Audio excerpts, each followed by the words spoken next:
누가복음 1장 26절부터 38절까지 의미를 생각하면서 다 같이 합독하시겠습니다. 26절 시작.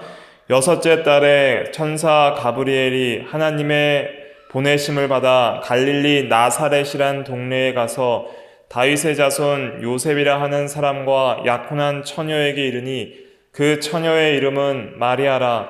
그에게 들어가 이르되 은혜를 받은 자여 평안할지어다. 주께서 너와 함께 하시도다 하니 처녀가 그 말을 듣고 놀라 이런 인사가 어찌함인가 생각하매 천사가 이르되 마리아여 무서워하지 말라. 내가 하나님께 은혜를 입었느니라.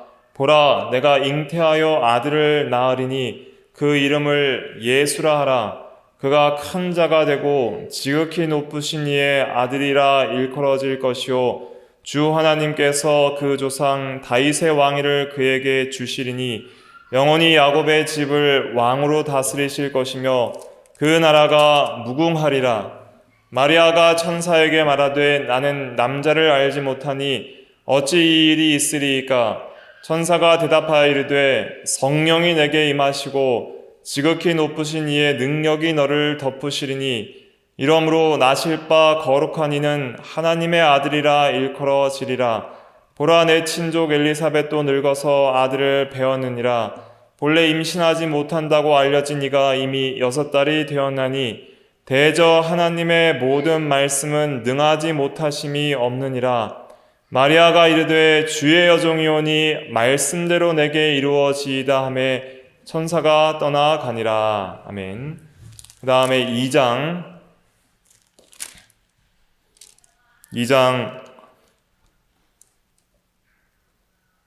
34절부터 35절 말씀만 같이 읽어보겠습니다. 2장 34절부터 35절 시작. 시므온이 그들에게 축복하고 그의 어머니 마리아에게 말하여 이르되 보라 이는 이스라엘 중 많은 사람을 패하거나 흥하게 하며 비방을 받는 표적이 되기 위하여 세움을 받았고 또 칼이 내 마음을 찌르듯 하리니 이는 여러 사람의 마음의 생각을 드러내려 함이니라 하더라. 아멘. 이 시간 말씀의 제목은 마리아의 고난과 신앙입니다. 마리아의 고난과 신앙이라는 제목으로 하나님의 말씀을 증거하겠습니다. 마리아는 예수님의 육신의 어머니입니다. 그런데 이 마리아가 일평생 하나님께서 허락하신 여러 가지 종류들의 고난을 받았습니다. 그래서 오늘 2장 35절 말씀처럼 또 칼이 내 마음을 찌르듯 하리니 그랬습니다. 얼마나 마음이 아픈 그런 힘들고 어려운 고난을 받았냐면 칼이 마음을 찌르듯이 비수가 심장에 꽂히듯이 그러한 아프고 괴롭고 슬픈 그런 고난이 마리아에게 있을 것을 또 시므온을 통해서 예언한 내용이 2장 35절에 기록이 되어 있습니다. 그러나 마리아는 그 고난 가운데서도 신앙으로 그 고난을 인내했고 그러한 인내 과정 중에서 또 하나님께서 그 고난을 신앙으로 인내할 때에 은혜를 주셔서 위로해 주시고 또 능히 모든 고난을 이기고 마침내는 더 큰 은혜를 받는 귀한 신앙의 자리에 나아갔습니다. 그래서 이러한 마리아의 고난과 신앙을 통해서 우리도 이 세상에서 각자가 여러 가지 시험과 환난과 고난이 있지만은 그러한 가운데서 우리가 어떻게 믿음의 눈으로 우리의 삶을 바라봐야 할지를 생각해 봐야 하고 그러한 어려운 고난 가운데서 우리는 어떻게 믿음으로 이겨야 할 것인지 우리가 깨달아야 되겠고 또 그렇게 믿음으로 나가는 자에게 주시는 하나님의 은혜가 무엇인가 하는 것을 통해서 우리가 이 말씀을 삶에 적용해서 우리도 고난 가운데 믿음으로 승리하는 우리가 다 되어야 되겠습니다. 마리아는 처녀 때에 아들을 잉태하게 되었습니다.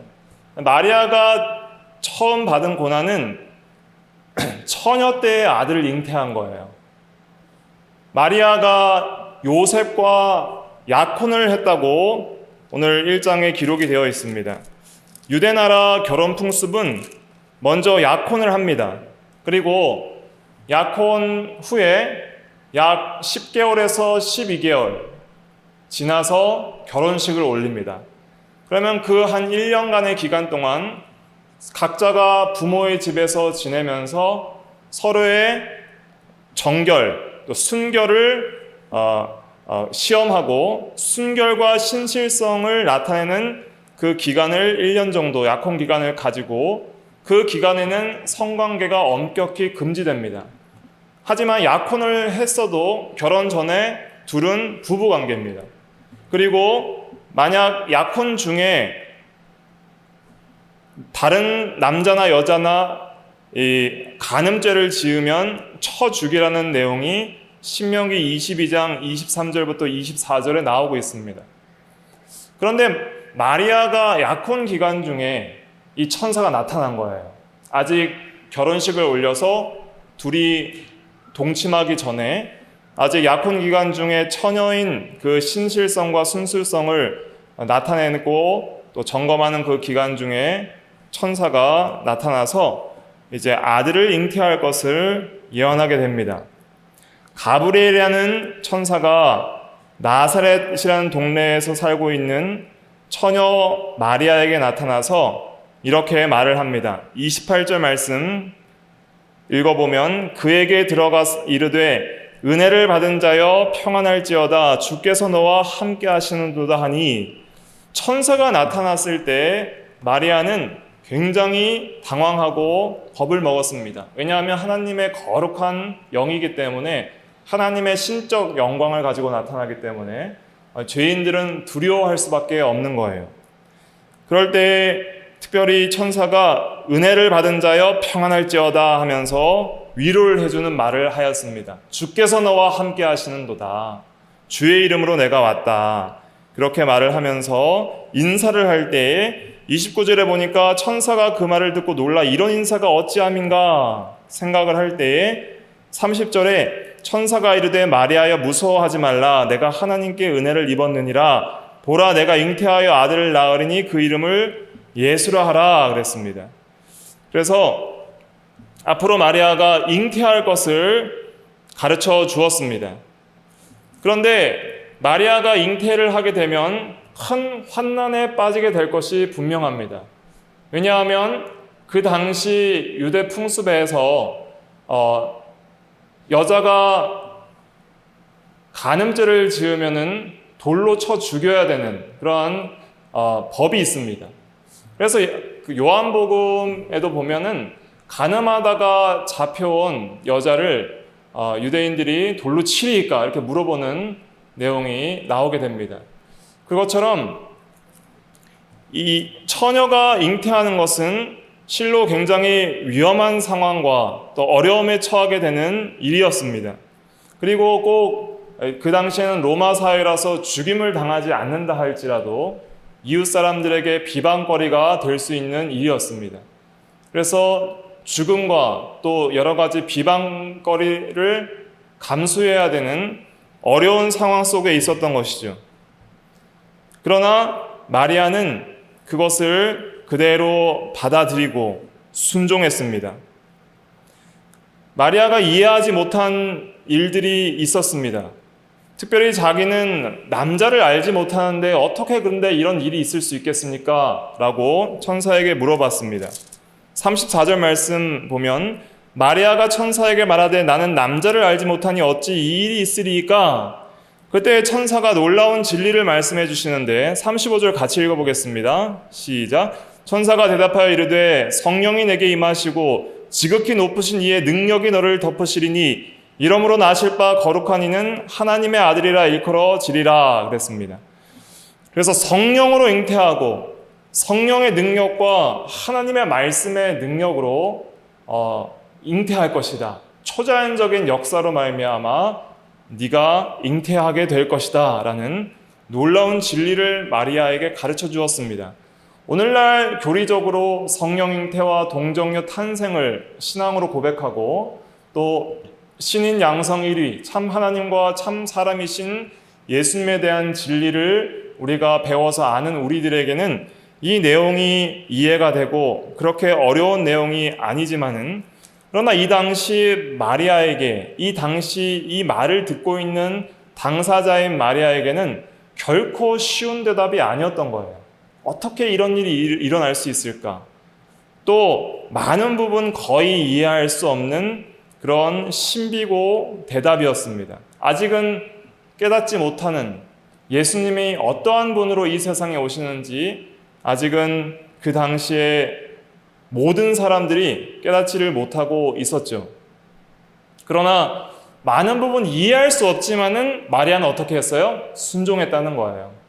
때로는 완전히 이해할 수 없지만 하나님의 말씀의 권위에 복종했습니다. 그것이 무엇이냐면 신앙이에요. 신앙이라는 것은 우리가 때로는 다 이해하지 못하지만은 성령의 감동으로 하나님의 말씀이 선포될 때 그것이 진리이다라는 것이 깨달아질 때에는 우리가 그 진리에 무릎을 꿇는 것이, 그것이 신앙입니다. 그래서 천사가 이렇게 설명을 해줄 때에 마리아는 그 말씀을 그대로 받았습니다. 천사가 또 대저 하나님의 모든 말씀은 능하지 못하심이 없느니라. 이해되지 않는다 할지라도, 그러나 하나님의 말씀은 전능하니까 믿어라 할 때에 마리아는 어떻게 했어요? 반항하거나 반대하지 않고 그대로 그 말씀을 받아들이고 믿고 순종하기로 대답을 합니다. 38절 요절입니다. 같이 읽어볼게요. 38절 시작. 마리아가 이르되 주의 여종이오니 말씀대로 내게 이루어지이다 하매 천사가 떠나가니라 그랬습니다. 주의 여종이오니 라는 뜻은 나는 주님의 종입니다 이런 뜻입니다. 주께서 말씀하시니, 즉 왕이요 임금께서, 하나님께서 말씀하시오니 말씀대로 내게 이루어지이다. 내가 비록 완전히 이해되지 못하는 놀라운 신비한 일이 내게 일어난다고 그렇게 말씀하시지만 내가 다 이해할 수는 없어도 그대로 이루어질 것을 믿고 그대로 내게 이루시는 대로 내가 순종하겠나이다 이런 뜻이에요. 겸손히 그 일을, 내가 이 일 때문에 죽임을 당할 수도 있고 수치를 당할 수 있는다 할지라도 그것이 주님의 명령이고 주님의 말씀이라면 내게 이루어지이다 라고 그렇게 순종을 했습니다. 그래서 이제 처녀일 때에 아들을 잉태하게 되었죠. 그리고 나서 계속적인 고난이 이어집니다. 둘째는 이제 이 마리아가 아기를 임신한 채로 먼 여행을 떠나고 결국은 마국간에서 출산을 하게 됩니다. 여자가 임신을 하려면 출산 준비를 잘 해야 돼요. 그래서 편안하고 좋은 곳에서 아이를 낳기를 원하는 것이 여자의 마음이고 또 모든 가족의 마음입니다. 그런데 마리아는 그렇게 편안하게 출산할 수가 없었습니다. 2장 1절부터 7절까지 말씀 한번 읽어볼게요. 누가복음 2장 1절부터 7절 시작. 그때 가이사 아구스도가 영을 내려 천하로 다 호적하라 하였으니 이 호적은 구레뇨가 수리아 총독되었을 때에 처음 한 것이라. 모든 사람이 호적하러 각각 고향으로 돌아가매 요셉도 다윗의 집 족속이므로 갈릴리 나사렛 동네에서 유대를 향하여 베들레헴이라 하는 다윗의 동네로 그 약혼한 마리아와 함께 호적하러 올라가니 마리아가 이미 잉태하였더라. 거기에 있을 그때 해산할 날이 차서 첫 아들을 낳아 강보로 싸서 구유에 뉘었으니 이는 여관에 있을 곳이 없음이러라. 호적을 하라고 하였습니다. 그 당시 이 로마 황제가 호적하라고 한 것은 이제 인구조사를 의미하는데, 이 인구조사 때에는 이름, 직업, 재산, 가족관계 등을 기록하였습니다. 그 이유는 세금 징수의 목적이 있는 거예요. 인구들을 조사해서 세금을 거두는 목적으로 모든 이제 로마령에 있는 모든 사람들이 다 호적을 하게 되었습니다. 그래서 모든 사람들이 호적하기 위해서 고향으로 돌아가야 했어요. 왜냐하면 호적 조사가 각 가문별로 시행되었기 때문입니다. 그래서 지금 요셉과 마리아는 어디에 살고 있어요? 나사렛이라는 동네에 살고 있었는데 그 둘의 고향은 베들레헴입니다. 다윗 자손이기 때문이죠. 그래서 다윗의 고향인 베들레헴으로 올라가게 됩니다. 베들레헴은 나사렛에서 몇 킬로가 떨어져 있냐면 143킬로 정도 떨어져 있습니다. 145킬로 정도 떨어진 곳에 위치합니다. 그러니까 그 당시엔 차도 없고 걸어서나 혹은 동물을 타고 가야 되는 때인데 그 먼 거리를 간 거예요. 임신한 채로. 그런데 갔을 때에 여관에 묵을 곳이 없었습니다. 아마도 많은 사람들이 모였기 때문이죠. 또 여관에 자리가 없었기 때문에 있을 곳을 찾지 못하고 이제 마구간에 들어가서 거기에서 이제 생활을 하게 되었습니다. 그때 이제 해산할 날이 차서 양수가 터지고 이제 마구간에서 어쩔 수 없이 출산을 하게 된 거예요. 누일 데가 없으니까 이제 짐승이 먹는 그 먹이통인 구유에 어린 아기 예수님을 뉘었습니다. 이렇게 이제 어렵게 출산을 하게 되었고, 이제 출산 이후에 이제 산모가 정결 기간이 있어요. 정결 기간이 지난 뒤에 이제 첫 아들은 하나님께 바치는 그런 제사를 드려야 됩니다. 그래서 하나님께 바치기 위해서 이제 예루살렘 성전에 들어가게 됩니다. 실제로 아들을 바치지는 않고 레위 자손들이 하나님의 장자로서 대신 바쳐졌기 때문에 실제로 아들을 하나님의 사람으로 드리지는 않고 이제 하나님의 사람으로 드린다는 그런 표시로서 이제 제물을 대신 드리게 돼요. 그 제물을 드리는데 이제 가정 형편에 따라 양을 드리기도 하고 또 어려운 사람은 산비둘기를 드리기도 하는데 이 요셉 가족은 가정이 어려워서 산비둘기 이것으로 또 제물을 드리게 됩니다. 그렇게 이제 제물을 드릴 때에 그 예루살렘 성전에서 시므온이라는 사람을 만나게 돼요. 그리고 그 시므온이 이제 경건한 사람으로서 성령이 충만한 사람이었는데 성령의 감동으로 그 시므온이 이제 마리아에게 예언한 내용이 오늘 읽었던 2장 35절 말씀입니다. 그래서 칼이 내 마음을 찌르듯 하리니 이는 여러 사람의 마음의 생각을 드러내려 함이니라 그랬습니다. 그래서 예수님께서 앞으로 장차 고난을 받고 또 십자가의 죽으심으로 말미암아 이제 믿을 자와 믿지 않을 자, 불신자와 신자의 그 마음을 다 드러내고 그리고 그렇게 이제 구원과 멸망을 예수님을 통해서 이루실 것인데 그러한 예수님의 사역들이 고난과 죽음이 기다리고 있기 때문에 이제 마리아에게도 아들의 고난이 또한 그 육신의 어머니의 고난도 되는 것을 말하고 예언한 것이죠. 그렇게 이제 시므온의 예언을 듣고 이제 그 이후에 피난길에 오르게 됩니다. 왜냐하면 헤롯 왕이 유대에 임금이 났다는 소식을 듣고 찾아온 동방 박사의 말을 듣고 나서 이제 그 유대인의 왕을 죽이려고 했는데 찾지를 못했어요.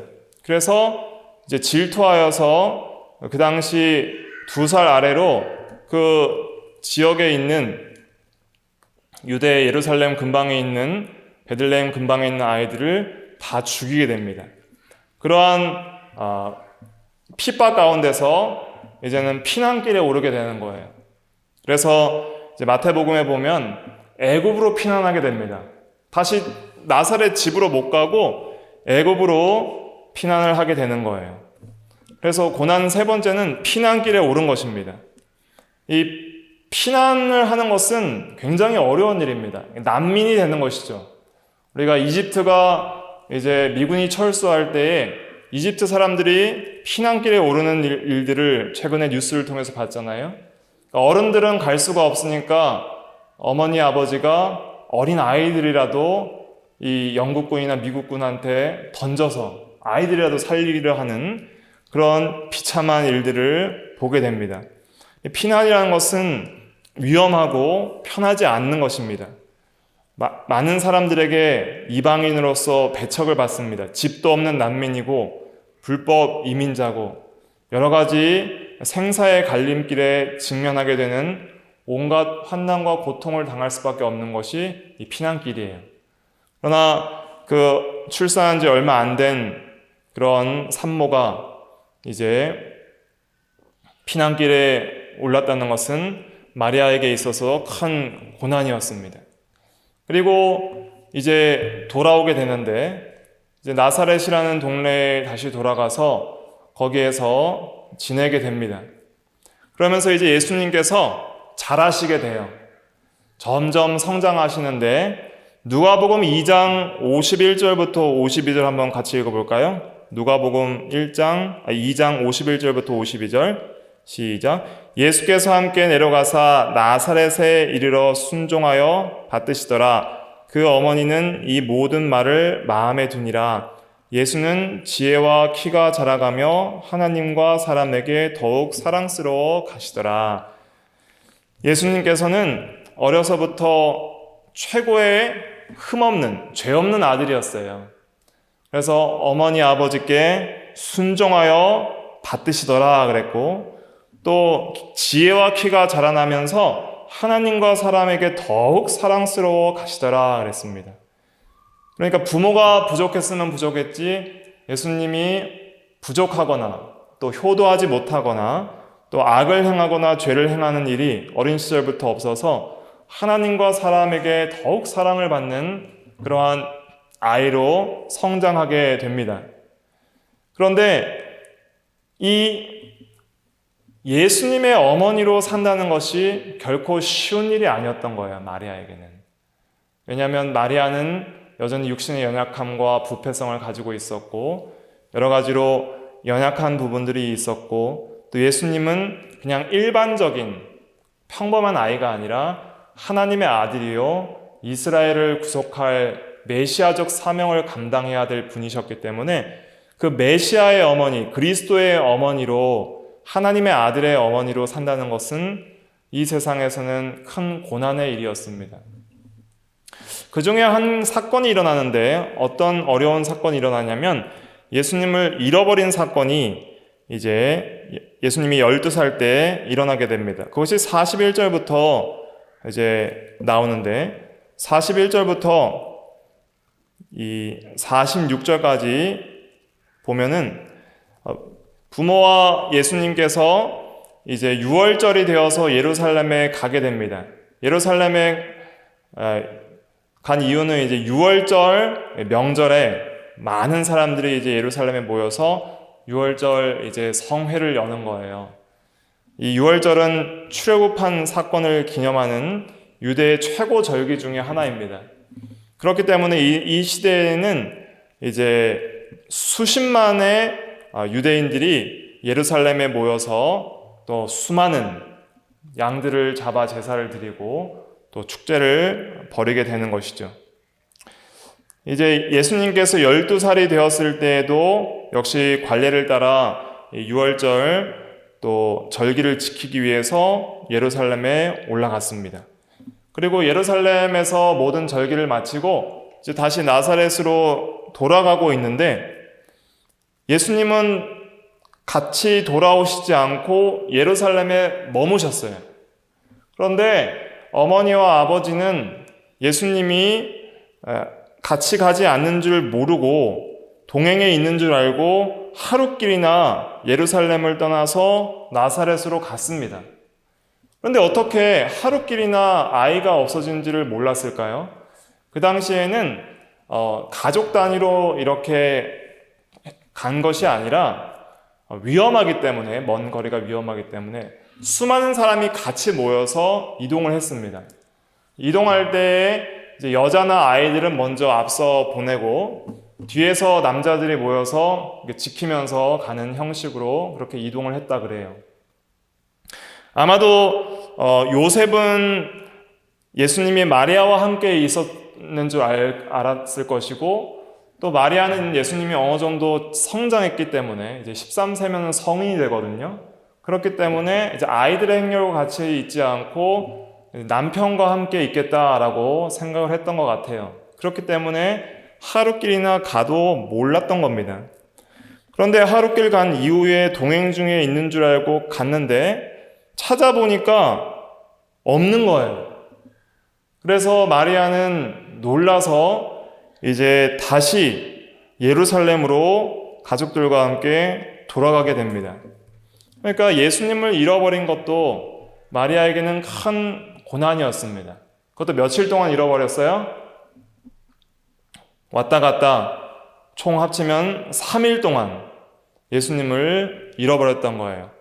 아이를 잃어버리면 엄청난 두려움과 불안 속에 빠지게 됩니다. 저도 작년쯤에 이제 아버지 심부름으로 부산에 내려갔다가 잠시 율랑이가 이제 자기가 가고 싶은 데로 가다가 잠시 율랑이를 잃어버린 적이 있어요. 한 몇 분간 잃어버렸는데 그때 정말 아이 잃어버린 부모의 심정이 어떤지 순간이었지만은 느낄 수가 있었습니다.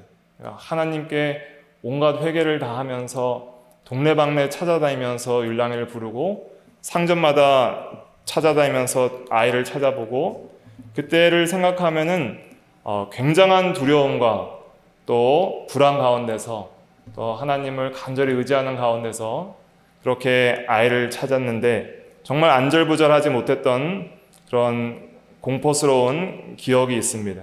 다시는 버리고 싶지 않은 그러한 기억이 있는데 그래서 잠깐이지만은 아이를 잃어버린 부모의 마음이 얼마나 고통스러울까 하는 것을 절실하게 깨달은 적이 있어요.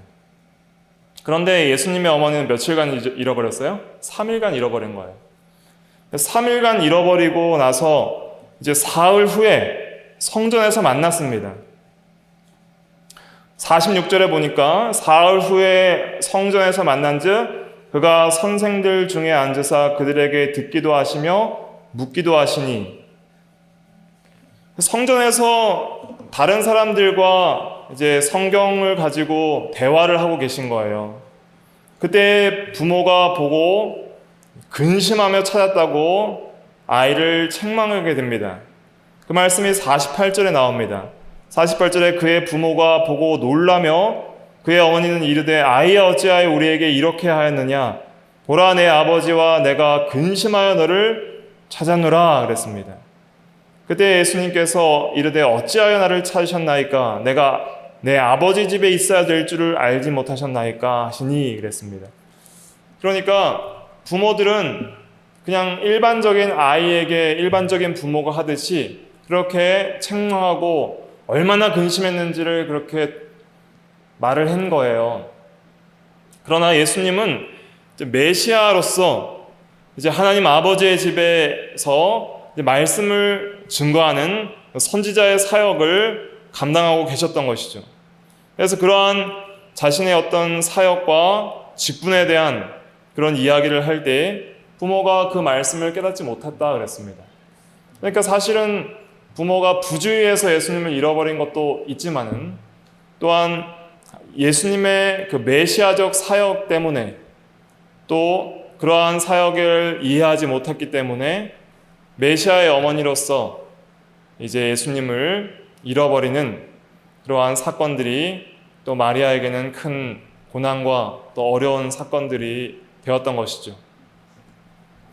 그리고 이제부터 더 큰 고난이 어머니에게 있게 되는데 그것은 아들이 이제 사역을 시작하면서 사람들로부터 배척을 당하고 또 따돌림과 거부와 또 온갖 험담을 들을 때 어머니도 여러 가지로 같이 고난을 당하신 거예요. 예수님께서 30세쯤 이제 공생의 사역을 시작하시게 됩니다. 그때부터 이제 목수라는 가업을 떠나서 순회 설교자로서 많은 사람에게 복음을 전하시게 됩니다. 누가복음 3장 23절 한번 찾아볼까요? 누가복음 3장 23절. 누가복음 3장 23절 같이 읽어볼게요. 시작. 예수께서 가르치심을 시작하실 때에 30세쯤 되시니라 그랬습니다. 30세쯤 돼서 이제는 말씀을 가르치는 그 사역을 본격적으로 시작을 하시는 것이죠. 그때 이제 사람들이 잘 듣지를 않았어요. 누가복음 4장 28절부터 보면은 그 이웃 사람들에게 회당에서 말씀을 전할 때 회당에 있는 사람들이 그 예수님을 배척하고 오히려 크게 화가 나서 동네 밖으로 쫓아내게 됩니다. 그럴 때 그 동네가 건설된 낭떠러지까지 끌고 가서 밀어 떨어뜨리고자 할 때 예수님은 그 가운데로 지나가시는 일을 하게 되시죠. 그렇게 회당에서 말씀을 전하고 믿지 않는 자들을 책망할 때 오히려 이웃들은 배척하고 예수님을 동네 밖으로 쫓아내게 됩니다. 그리고 동네에서 여러 가지 소문과 험담들이 그들의 입에 오르내렸습니다. 그리고 예수님께서 이제는 다른 이웃 마을로 가서 가르칠 때 사람들이 예수님을 미쳤다라고도 욕을 하고 또 귀신 들렸다라고도 욕을 했습니다.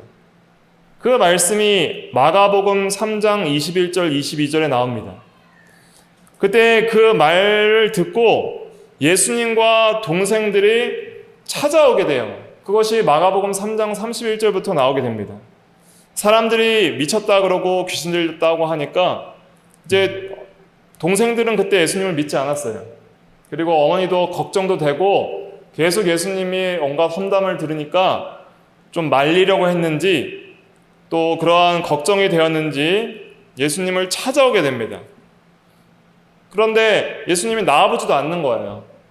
그때 사람들이 예수님, 어머니와 동생들이 왔습니다. 그러니까 예수님이 뭐라고 말씀하시냐면 마가복음 3장 34절부터 35절에 보면 제자들을 향해서 내 어머니와 내 동생들을 보라. 누구든지 하나님의 뜻대로 행하는 자가 내 형제요 자매요 어머니라 하는 말씀을 하시게 됩니다. 이러한 것들이 또 마리아에게는 여러 가지 시험과 고난이었어요. 그러나 가장 큰 고난 중에 고난은 무엇이냐면 예수님께서 십자가에 죽으신 것입니다.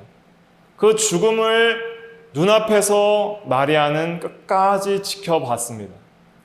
그것이 요한복음 19장 25절부터 나오게 됩니다.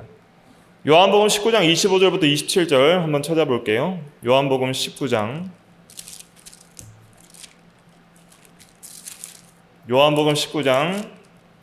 25절 27절까지 같이 읽어보겠습니다. 시작. 예수의 십자가 곁에는 그 어머니와 이모와 글로바의 아내 마리아와 막달라 마리아가 섰는지라. 예수께서 자기의 어머니와 사랑하시는 제자가 곁에 서 있는 것을 보시고 자기 어머니께 말씀하시되 여자여 보소서 아들이니이다 하시고 또 그 제자에게 이르시되 보라 내 어머니라 하신대 그때부터 그 제자가 자기 집에 모시니라 그랬습니다.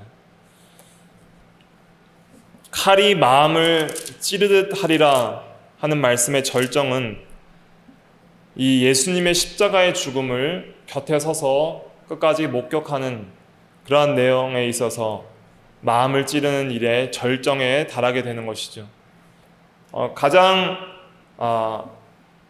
효도를 많이 하고 가장 사랑스러운 아들, 죄 없는 그 아들이 이제는 나의 주로서 또한 동시에 나의 아들로서 십자가에 달려 죽어가는 그 모습을 지켜보는 겁니다.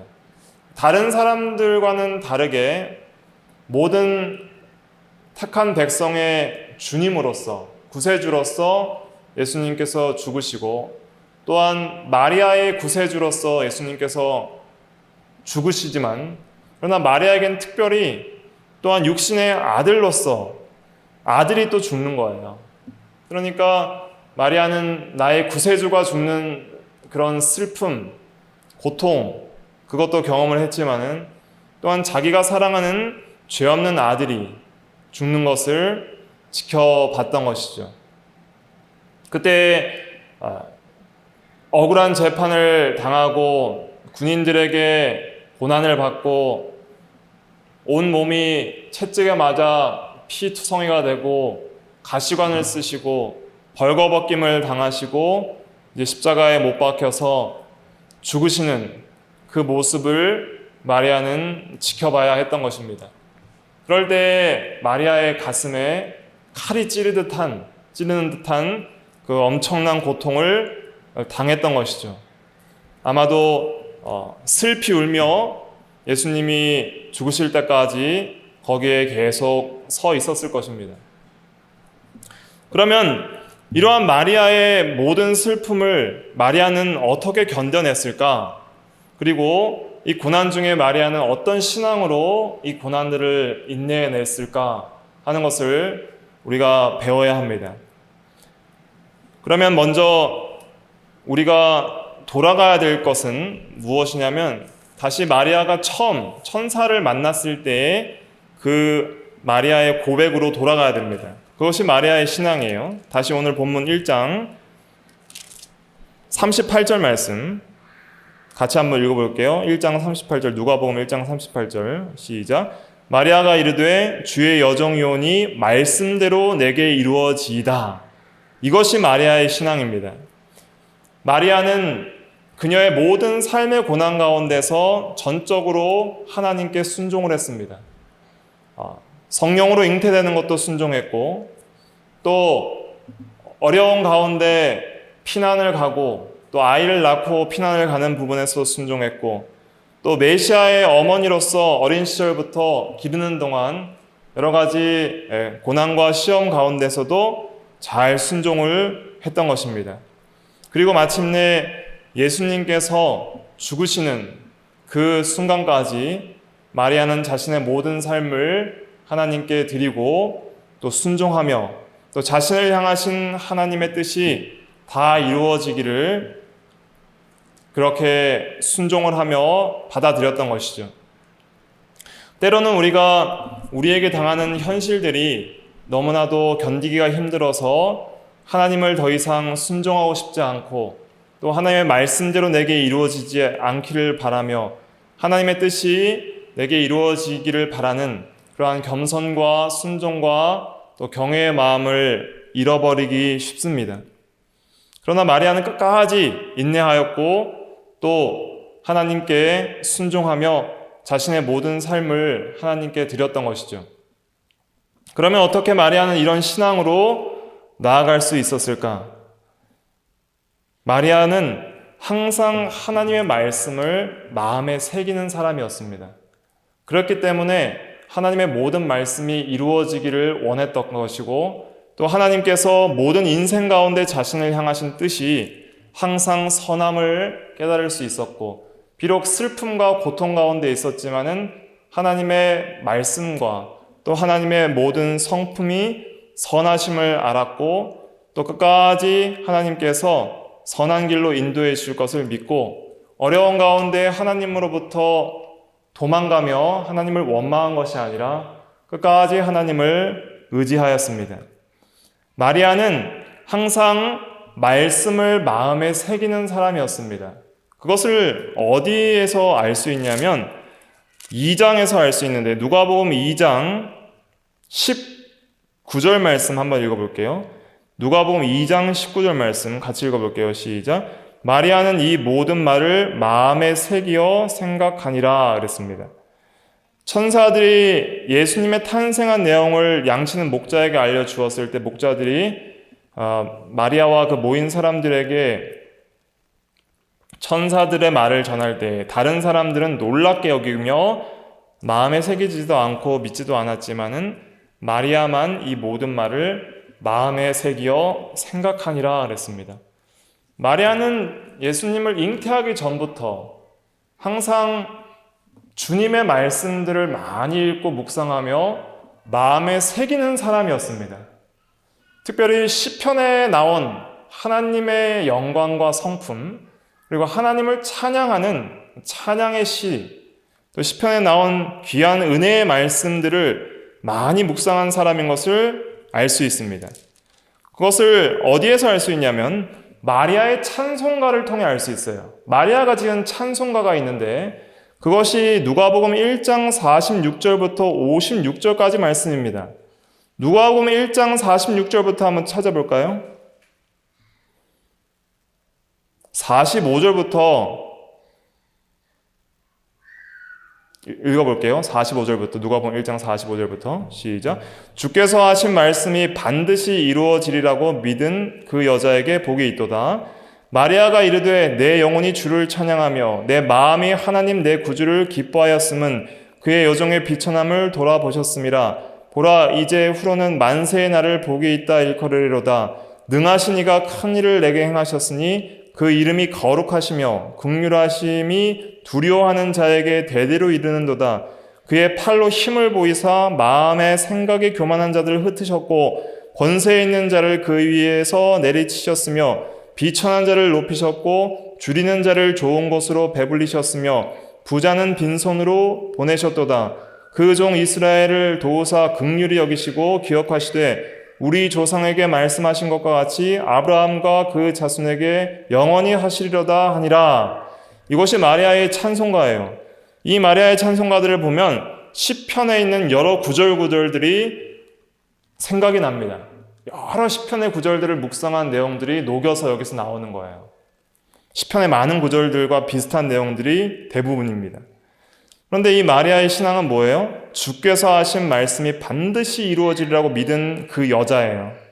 그러니까 항상 말씀을 마음에 새겼고 그 말씀대로 이루어지기를 믿은 여자였고 또 완전히 이해되지 않아도 말씀대로 내게 이루어지이다. 이것이 마리아의 신앙입니다. 말씀을 마음에 새기고 말씀대로 이루어지리라고 믿었고 또 말씀이대로 내 모든 삶에서 이루어지기를 순종하는 종으로서의 삶을 살았던 것이죠. 하나님을 경외하고 하나님을 지극히 높이고 겸손, 경외, 순종, 또 말씀 중심의 사람이 바로 이 마리아였던 것입니다. 그렇기 때문에 마리아 인생에서 때론 여러 가지 이해되지 않는 시험, 고난, 그리고 자신의 아들이 죽는 그 슬픈 죽음의 순간까지도 극심한 슬픔과 칼이 가슴을 찌르는 듯한 그런 엄청난 고통을 당했지만은 그러나 끝까지 마리아가 그 슬픔 가운데 슬픔은 슬픔이고 고통은 고통이고 그 고통 가운데 계속 붙들고 있었던 게 뭐예요? 말씀이라는 거예요. 말씀. 그리고 그 말씀 안에서 계시된 말씀에 계시된 참 하나님이 누구신지를 붙든 거예요. 그러니까 마리아의 신앙은 살아계신 말씀대로 자신을 계시하신 살아계신 하나님을 진리 안에서 끝까지 붙들고 순종한 것입니다.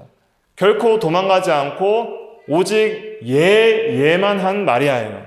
여러 가지 고난이 있을 때 애굽으로 피난 가라 할 때 예, 아들을 낳아라 할 때도 예, 또 여러 가지로 예수님을 잘 순종해서 길러라 할 때도 예, 그리고 마지막 십자가의 자리까지 나아가라 할 때도 예, 그렇게 예로 순종하면서 나아갔습니다. 그렇게 순종할 수 있는 근거가 어디 있어요? 말씀을 마음에 새기고 그대로 이루어지기를 믿은 그 진리 중심의 신앙이 그를 그렇게 끝까지 순종하게 하였던 것입니다. 그때 하나님께서는 때를 따라 돕는 은혜로 마리아를 위로하시고 보호하셨습니다. 두려워하지 마라. 대저 하나님의 모든 말씀은 능하지 못하심이 없느니라 그랬고, 또 마리아가 피난 갔을 때에도 안전하게 나사렛으로 돌아오게 하셨고, 예수님을 잃어버린 순간에서도 예수님을 찾게 하셨고, 또 예수님과 이제는 육신적으로 작별해야 되는 십자가 상에서도 예수님이 죽어가는 모습을 보면서 슬피 우는 마리아에게 예수님께서 위로하신 거예요. 여자여, 사도 요한에게 내 아들이니이다. 그리고 사도 요한아, 네 어머니다 하면서 가장 사랑하는 사도 요한에게 어머니를 부탁했습니다. 그때부터 사도 요한은 마리아의 아들로서 죽을 때까지 자기 집에서 그 주의 어머니를 모셨던 거예요. 그러나 이 모든 고난은 끝까지 고난으로 간 것이 아니라 마침내 놀라운 은혜로 바뀌었습니다. 그것이 예수님께서 어떻게 하신 거예요? 3일 만에 부활하신 것입니다. 3일 만에 부활하셔서 이제 마리아에게도 나타나셨고 또 승천하셔서 이제는 주와 또 하나님으로서 마리아와 함께 하시고 또 은혜를 주셨던 것이죠. 그래서 마지막으로 우리가 성경에서 마리아의 모습을 사도행전에서 볼 수 있습니다. 사도행전 1장 13절부터 14절 한번 찾아볼까요? 사도행전 1장. 사도행전 1장 13절부터 14절. 신약 187페이지 1장 13절부터 14절 같이 읽어볼게요. 시작. 들어가 그들이 유하는 다락방으로 올라가니 베드로와 요한, 야고보, 안드레와 빌립, 도마와 바돌로메, 마테오와 및 알페오의 아들 야고보, 셀롯인 시몬, 야고보의 아들 유다가 다 거기 있어 여자들과 예수의 어머니 마리아와 예수의 아우들과 더불어 마음을 같이하여 오로지 기도에 힘쓰더라 그랬습니다. 그래서 120명의 사람들이 예수님의 어머니를 포함해서 예수님의 아우들과 같이 간절히 마가의 다락방에서 기도할 때 성령으로 충만케 되는 놀라운 은혜가 있게 됩니다. 그래서 예수님의 어머니 마리아는 이제 예수님이 승천하신 후에 만왕의 왕으로 이렇게 하나님 보좌 우편에 앉아서 왕권을 다스리시는 그런 순간에서 예수님을 예배하며 또 예수님의 이름으로 기도하는 그 자리에서 이제 은혜 가운데 자신의 남은 삶을 바치고 헌신하는 그 삶을 살아가게 되었던 것이죠. 그래서 끝까지 마리아는 하나님 앞에 저는 주님의 여종입니다. 주님의 말씀대로 제게 이루어지이다 하는 그 말대로 평생을 살다가 죽게 되었던 것입니다. 그래서 오늘날 우리가 이 세상을 살아가면서 여러 가지 시험과 환난 가운데서도 가장 먼저 붙들어야 될 것은 하나님의 말씀입니다. 그리고 더 중요한 것은 그 말씀을 새기고 그때 그 진리 안에서 자신을 계시하시는 하나님이 누군지를 아는 거예요. 그러면 고난을 이기는 건 뭐냐? 진리를 아는 것에 그치는 것은 절대 고난을 이기게 하지 않습니다. 무엇이냐? 신앙이 이기게 하는 거예요. 신앙이라는 것은 그 진리를 붙드는 겁니다. 진리를 믿는 거예요. 아는 것과 믿는 건 다릅니다. 아는 사람은 지식적으로 알지만 믿는 사람은 그 진리를 붙들어요. 그리고 그 말씀이 반드시 이루어질 것을 믿고 대저 하나님의 모든 말씀은 능하지 못하심이 없느니라 하는 것을 믿는 거예요. 그리고 그 진리를 계시한 하나님을 붙드는 거예요. 여러 가지 상황 속에서 하나님을 절대적으로 의지하는가, 붙드는가, 반드시 지금 현재적인 슬픔과 고난도 부르심을 입은 모든 사람에게는 합력하여 선이 되게 하시는 선하신 하나님을 믿는가, 전능하신 하나님을 믿는가 하는 것이죠. 그 믿음이 모든 고난을 이기게 하는 것입니다. 때로는 우리가 이 세상에서 당하는 여러 가지 고난과 환난과 시험과 또 여러 가지 슬픔들이 때로는 왜 하나님 이런 것을 허락하셨습니까?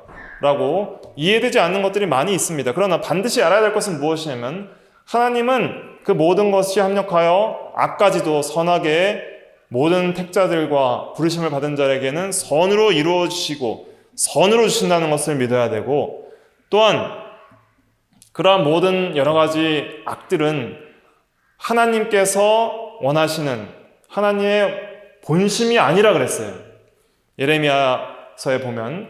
그리고 그러한 모든 악들은 사람의 죄악과 또 다른 사람의 죄악과 또 죄로 말미암은 세상의 타락과 죽음 때문에 이 세상에 임한 것입니다.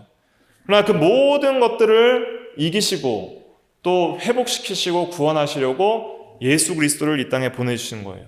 그래서 예수님을 통해서 먼저 구원받는 자들의 영혼을 중생시키시고 구원하시고 또 그 육체를 마지막 때에 부활시키시고 또 마지막 때 이 모든 세상의 악들도 다 이제는 소멸하시고 새하늘과 새 땅을 이루실 것입니다.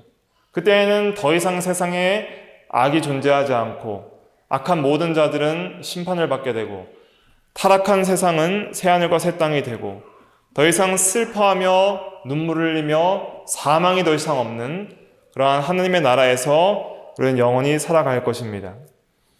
그때가 되기 전까지는 이 세상에서 모든 사람은 고난을 피할 수가 없습니다. 그러나 그 고난 가운데서도 우리가 반드시 기억해야 될 것은 하나님께서 구원받은 모든 성도를 향하신 뜻은 선이라는 거예요.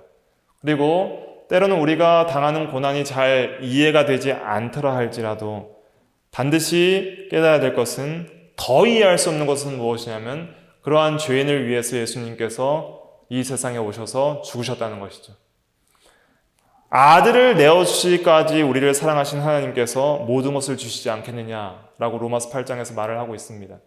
그러므로 우리는 하나님의 말씀을 붙들어야 됩니다. 그리고 하나님이 누구신지를 알아야 되고 그의 사랑과 은혜와 선을 알아야 되고, 또한 하나님의 모든 작정과 섭리는 선하다 하는 것을 믿고, 때로는 이해되지 않는 슬픔 가운데 괴로워할지라도 끝까지 말씀을 붙드십시오. 그리고 말씀을 의지하고 말씀을 하시는 하나님을 의지해야 됩니다.